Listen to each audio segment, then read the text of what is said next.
Assalamu alaikum, lusë Allahun t'jeni të gjithë mirë. Allahu i lartësuar thot në Kur'an: "Wa man yattaqillaha yaj'al lahu makhraja wa yarzuqhu min haythu la yahtasib."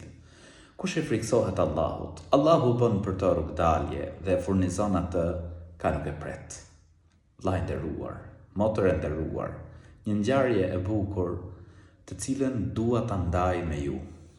Ishte njëri i thjesht, tregtar i vogël, shiste me një tezg në treg. Ndërkohë, një turiste e moshuar vjen dhe blen prej këtij tregtari pra diçka. Ndërkohë, në vend që t'i jepte $1, i jep $100. Ky duke menduar se është $1 dhe e fut në xhep. Ndërkohë, pasi gruaja e moshuar largohet, shikon parat ishin $100.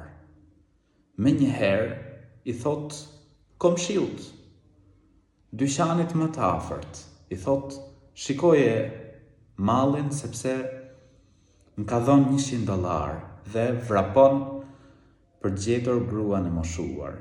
Ja jep parat dhe i merr hakun që kishte.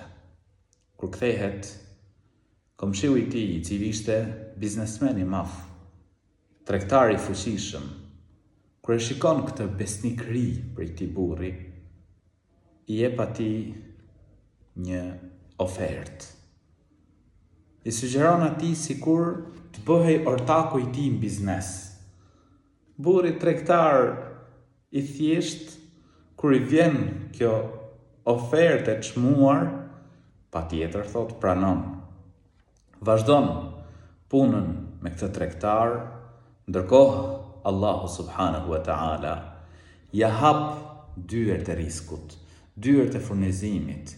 U bë me shtëpi, u martu me makinë. Allahu subhanahu wa ta'ala i dha bereqet dhe risk, sepse ky njeri kërkonte halalin, kërkonte djersën e tij, dhe Allahu subhanahu wa ta'ala ja mundsoi që t'i vinte risku në halal.